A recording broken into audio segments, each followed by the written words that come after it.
प्रेम प्रणाम जी सुंदर साथ जी। आज कीर्तन ग्रंथ के 50वें प्रकरण का मंथन करेंगे। महामती श्री प्राणनाथ जी ने इस प्रकरण में ब्रज लीला के माध्यम से इस जागनी लीला का वर्णन किया है। वे उस ब्रज लीला को, इस जागनी लीला को समानता से गुहा रहस्यों को खोलकर इस प्रकरण में समझा रहे हैं। महामती जी कहते हैं, बायरे गहलो बालो गहली बात रे, एहने कोई तमे वारो, दुर्जन देखता हमने बोलावे, नीलज ने धुतारो। कहते हैं, ब्रज में एक गोपी दूसरी गोपी से कहती है कि हे सखी, हमारे प्रेम में पागल दीवाना वह कन्हैया इन दुष्ट लोगों के सामने भी मुझे बुलाता है इशारों से। इससे मुझे बहुत ही लज्जा का अनुभव होता है और यह छलिया इतना निर्लज्ज है कि ऐसा करने से इसको जरा भी लज्जा नहीं आती, क्योंकि यह तो हमारे प्रेम में दीवाना हो गया है। महामती जी इस लीला के माध्यम से यही समझा रहे हैं कि इस नश्वर संसार में, इस झूठे संसार में, अर्थात दुष्ट जीवों के संसार में वह परम धाम के इश्क और प्रेम का आनंद की बात कह रहे हैं और उस रस को इन दुष्ट लोगों के बीच में रख रहे हैं। इन्हें तो बिल्कुल लज्जा नहीं आती, क्योंकि उस लीला को यहाँ कौन समझेगा ब्रह्म सृष्टि के अलावा, उसे कौन आत्मसात करेगा। लेकिन फिर भी हमारे प्रेम में इस कदर से दीवाने हो चुके हैं श्री प्राणनाथ जी कि अपने सुंदर साथ के लिए यह इश्कमयी लीला भी यहाँ कर रहे हैं। महामती जी यही समझाते हैं कि उन्हें कोई तो रोके, उन्हें कोई तो इस तरह से रोके कि वे इस नश्वर संसार में उस परम धाम के प्रेम को ना उड़े लें, क्योंकि यहाँ उनके प्रेम को कोई समझने वाला नहीं है। महामती जी आगे कहते हैं, नित्य उठी आंगनड़े उभो, आलज करे अमारी, लोक माहे अमे लज्जा पामू, हूँ कुल बधुआ नारी। कहती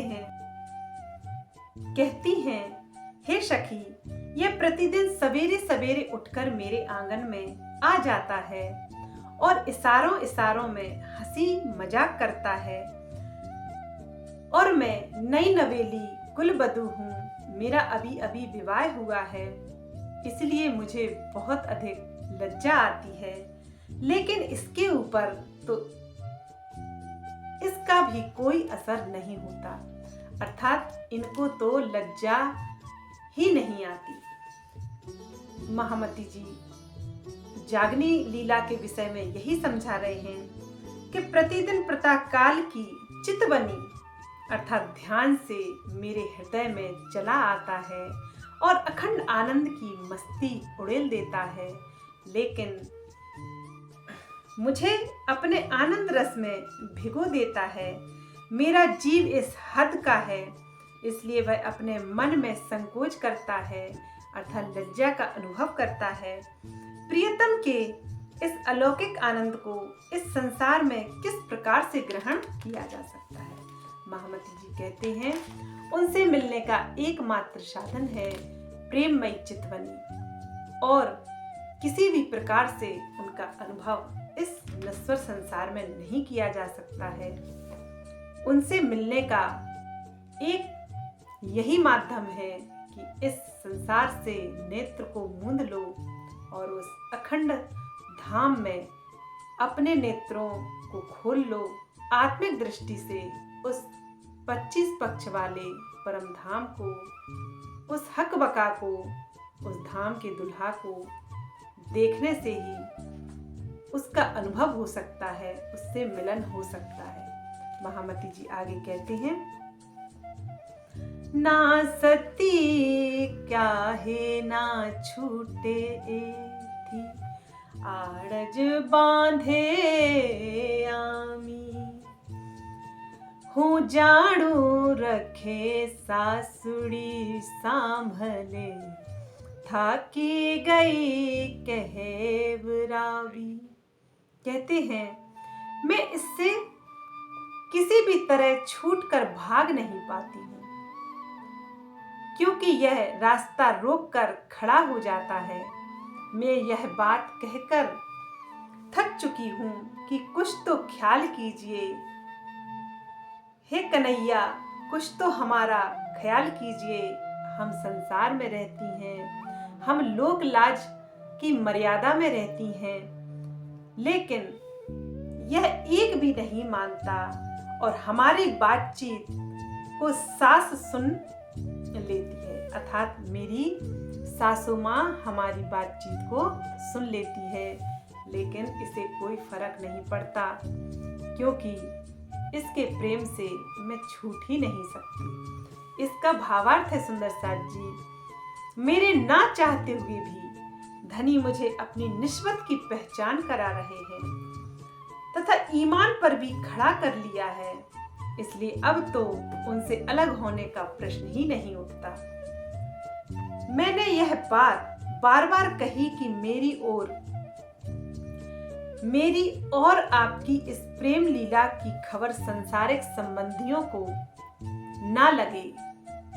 सास के सुन लेने का अर्थ यही है सुंदर साथ जी, कि कोई दूसरा हमारे और आपके संबंध को ना जान जाए और यह संसार के संबंधियों से हमारी बात छुपी रहे, प्रेम गुप्त रहे।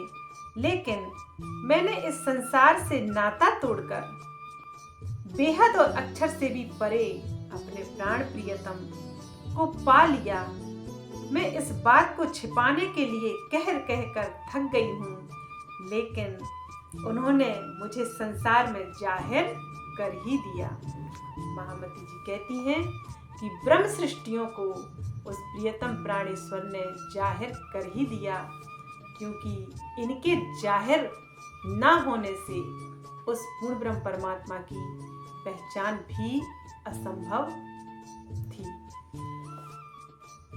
क्योंकि महामती जी कहते हैं, जब तक मेरी ब्रह्म सृष्टियां जाहिर नहीं होंगी, तब तक इन शास्त्रों पुराणों के गुहर रहस्य नहीं खुलेंगे, और गुहर रहस्य नहीं खुलेंगे तो मैं भी पर्दे में ही रहूंगा और सारा संसार मेरी पहचान नहीं कर पाएगा, क्योंकि यह शोभा ब्रह्म सृष्टियों की है।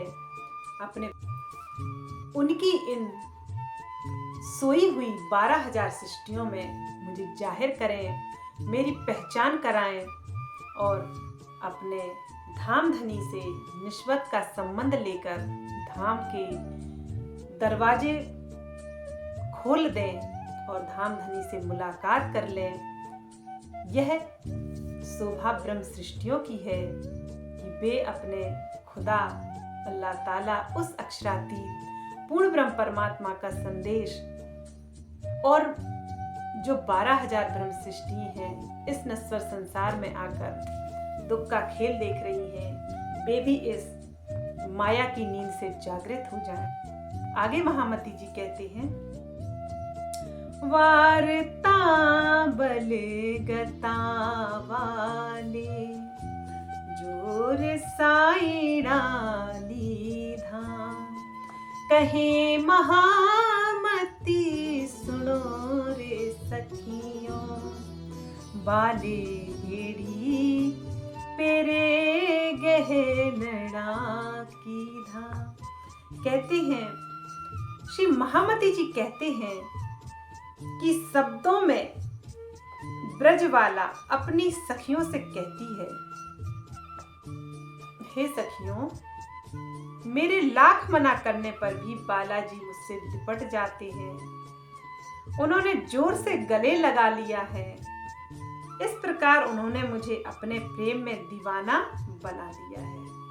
यह ब्रज लीला की बात हो रही है सुंदर साथ जी। इसी लीला को माध्यम बनाते हुए महामती इनका गुहा रहस्य समझाते हुए कहते हैं कि यद्यपि मैं ईमान पर खड़ी थी, फिर भी माया की फरामोशी का मेरे ऊपर प्रभाव था। किंतु मेरे धनी ने मुझे अपने गले से लगा लिया, अपने कंठ से लगा लिया और अपने विरह रस में डुबोकर अपना लिया। श्री महामती जी कहते हैं, हे धनी, हे साथ जी, इस प्रकार मेरे प्राण प्रियतम प्राणनाथ ने मुझे अपने प्रेम में दीवाना बना दिया। सुंदर साथ जी, जिस तरह से प्रेम में दीवाना वह कृष्ण कन्हैया लाल था, उसी प्रकार से उनके प्रेम में दीवानी वे गोपियां भी थीं, क्योंकि वे उनकी ही अंगनाएं थीं जो उस द्वापर में गोपियों के रूप में आई थीं और उस कृष्ण तन में वह अक्षराती उत्तम पुरुष ही था, जिसे शब्दों से परे कहा गया, जिसे 14 लोकों से परे कहा गया। उसकी ही शक्ति उस कृष्ण तन में थी और उन गोपियों में ब्रह्म सृष्टियां ही थीं। इसलिए वे समझाते हैं कि जिस तरह से गोपियां उनकी प्रेम में दीवानी थीं और कृष्ण भी उनके प्रेम में दीवाने थे, उसी तरह से इस जागनी ब्रह्मांड में भी वे श्री प्राणनाथ जी अपनी ब्रह्म सृष्टियों के दीवाने हैं। वे किसी भी तरह की परवाह नहीं करते हैं। वे अपनी सांची साहिबी छोड़कर इस नश्वर संसार में अपनी ब्रह्म सृष्टियों के लिए भागे चले आए, दौड़े चले आए। उन्हें अपनी साहिबी की जरा भी फिक्र नहीं रही और उसी तरह से उनकी ये ब्रह्म सृष्टियां भी हैं जो उनके प्रेम में दीवानी हैं। जो ब्रह्म सृष्टि होगी वह तो लोक लाज मर्यादा को छोड़कर, किसी भी तरह की प्रतिष्ठा को छोड़कर, सब प्रकार की प्यास से मुक्त होकर, किसी भी प्रकार की शंका से रहित होकर वह अपने धाम धनी के चरणों में आ जाएगी। इसमें कोई संशय नहीं, यदि वह ब्रह्म सृष्टि होगी तो। और बाकी तो धाम धनी के इस रहस्य को, इस ज्ञान को, उस धाम की लज्जत को आत्मसात कर ही नहीं सकता है। यही महामती जी समझाते हैं कि मेरे प्राण प्रियतम ने मुझे इस तरह से अपनाया है, इस तरह से दीवाना बना दिया है और मुझे बिना कुछ सोचे समझे गले से लगा दिया है। किसी भी लोक लाज मर्यादा न उनको रोक सकी। और सुंदर साथ जी, देखा जाए तो जो लीलाएं उसने ब्रज लीला में की, वही लीलाएं इस जागनी ब्रह्मांड में भी हुई। जैसे मटकी का फोड़ना, माखन का चुराना, बैया का मरोड़ना, यह सुंदर साथ जी इस तरह से जागनी ब्रह्मांड में हुआ कि मटकियां अर्थात अभिमान को तोड़ देना और माखन को चुराना अर्थात मन को मोह लेना, इस मन को अपना दीवाना बना देना, बैया का मरोड़ना अर्थात इस संसार से अपनी ब्रह्म सृष्टि की दृष्टि को मोड़ लेना। और सुंदर साथ जी, वहां उसने यमुना नदी को पवित्र किया, यहाँ किलकिला नदी को अपने चरणों के जल से पवित्र किया। वहां उसने कुबड़ी को सुंदरी बना दिया और यहाँ उसने ललिता सखी पर कृपा करके उसकी भी कुरूपता को धूल को झटकना अर्थात चुनरियों को फाड़ देना, अर्थात लौकिक ज्ञान की जो साड़ी, जो चुनरियां हमने ओढ़ रखी थी, उसको पल पल फाड़ रहा है। और सुंदर साथ जी जो हमारा श्रृंगार था वह उल्टा कर उसने हमारा श्रृंगार बिगाड़ दिया। अर्थात जो संसार के रीति रिवाज मान्यताओं में हम अपनी बुद्धि को लगाए रहते थे, उस बुद्धि को भी उसने परम धाम अर्थात उस नूरी स्वरूप से जोड़ दिया और हम में आनंद ही आनंद भर दिया। और जो हमारे गले में 9 लड़ी अर्थात नवदा भक्ति का हार था उसको भी उसने तोड़कर मरोड़कर एक लड़ी का बना दिया। अर्थात उसने प्रेम लक्षणा भक्ति की नाव दे दी। अर्थात एक नाव में सवार होकर ही उस परब्रह्म के धाम तक जाया जा सकता है। उस धाम धनी की पहचान करके ही इस भवसागर से पार होया जा सकता है। यह उस प्रियतम ने जागनी ब्रह्मांड में समझाया है और ये लीलाएं ब्रह्म सृष्टियों के साथ घटित हुई हैं जो उस समय ब्रज लीला के समय हुई थी। सुंदर साथ जी 50वां प्रकरण समाप्त हुआ। बोलिए प्राणनाथ प्यारे की जय। प्रेम प्रणाम जी सुंदर साथ जी।